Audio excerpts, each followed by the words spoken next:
I've been making models to commission for a living for 50 years, half a century. And when I was introduced to these pliers a year ago, I realised I'd been missing out on a very series of useful tools.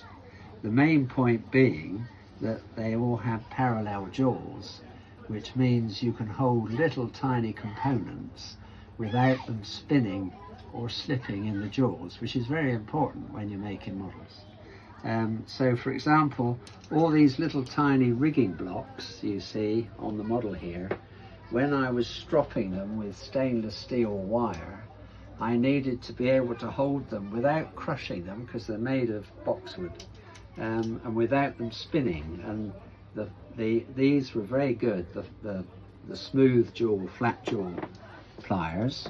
I use those a lot